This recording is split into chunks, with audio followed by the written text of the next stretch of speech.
우리는 살아오며 많은 것을 쫓아왔습니다. 안정된 수입, 넉넉한 통장, 좋은 집, 좋은 차. 청춘의 시간 동안 우리는 무엇을 얼마나 가졌는가에 따라 자신을 판단하고 또 그렇게 평가받아 왔습니다. 그러나 중년 이후의 삶은 조금 다릅니다. 시간이 흘러갈수록 우리는 깨닫게 됩니다. 돈이 다가 아니라는 것을. 오히려 돈보다 더 소중한 것이 분명히 있다는 것을요. 오늘은 그 이야기, 바로 중년 이후 돈보다 중요한 세 가지를 나누려 합니다. 이 시간 동안 천천히, 조용히 당신의 마음을 돌아보며 함께 걸어가 보겠습니다. 첫 번째는 관계입니다. 나이가 들수록 인간관계는 숫자가 아닌 깊이가 중요해집니다. 젊은 시절엔 많은 사람들과 어울리는 것이 중요해 보였습니다. 명함을 주고받고 사람을 넓게 두는 것이 일종의 자산처럼 느껴졌죠.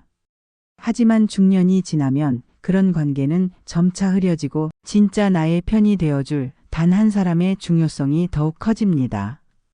가족, 배우자, 친구, 그리고 스스로와의 관계. 이 네 가지 관계를 잘 돌보는 것이 돈보다 훨씬 더 큰 위로와 행복을 줍니다. 마음을 터놓고 대화할 수 있는 단 한 사람만 있어도 외로운 날을 견딜 힘이 생기고 실패해도 다시 일어설 용기가 생깁니다. 돈은 줄 수 없는 위로. 그것이 바로 관계에서 옵니다. 두 번째는 건강입니다. 이 말이 진부하게 느껴질 수도 있지만 중년을 지나며 몸이 보내는 작은 신호 하나하나가 달리 들리기 시작합니다. 허리 통증, 잦은 피로, 수면의 질 저하. 그것들은 단순한 노화가 아니라 삶의 속도 조절을 요구하는 경고이기도 합니다. 돈이 많아도 병실에서 삶을 보내는 건 누구에게도 행복이 아닙니다. 중년 이후의 삶은 몸과의 대화를 시작하는 시기입니다. 내 몸의 소리에 귀 기울이고 늦기 전에 삶의 방향을 조정해야 합니다. 건강은 하루아침에 무너지지 않습니다.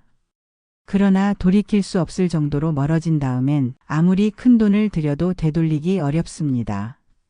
걷기, 스트레칭, 규칙적인 수면, 마음을 가라앉히는 명상, 정기적인 검진. 이 모두가 내 삶을 지키는 투자입니다. 돈보다 소중한 건강, 그것은 곧 삶의 지속 가능성과 직결됩니다. 세 번째는 의미입니다. 중년 이후 우리는 반드시 한 번은 스스로에게 묻게 됩니다. 나는 무엇을 위해 살아왔지? 이후의 삶은 어떤 의미가 있을까? 젊을 땐 이 질문이 사치처럼 느껴졌습니다. 살아내는 것이 바빴고 의미보단 실리가 중요했기 때문입니다. 하지만 어느 순간 아무리 돈이 있어도 삶이 공허하게 느껴질 때가 찾아옵니다. 그때 필요한 것이 바로 삶의 의미입니다. 나눔, 배려, 배움, 창조, 신앙, 공동체, 자연. 그 의미는 각자 다를 수 있지만 공통점은 단 하나입니다. 그것이 나를 더 단단하게 만들고 나를 다시 살아가게 만든다는 점입니다. 삶이 의미 없게 느껴질 때 우리는 쉽게 지치고 무너집니다. 하지만 작더라도 분명한 의미가 있을 때 삶은 다시 빛을 냅니다. 중년 이후의 삶엔 방향이 필요합니다. 의미가 방향이 되어줍니다. 이 방향이 있어야 나머지 삶이 흔들리지 않고 걸어갈 수 있습니다. 중년은 이제 끝이 아니라 이제부터입니다. 그동안의 수고를 내려놓고 진짜 나를 만나는 시간입니다. 돈보다 중요한 세 가지를 마음에 새기며 조금은 느리게 하지만 더 깊게 살아가 보면 어떨까요?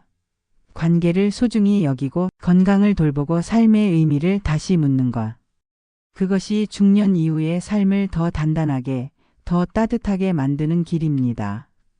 이 영상을 보는 지금 이 순간이 당신에게 그런 방향을 생각해보는 작은 계기가 되길 바랍니다. 당신의 중년 이후가 더 넓고 더 깊고 더 평온하길 바라며 이 시간을 마칩니다.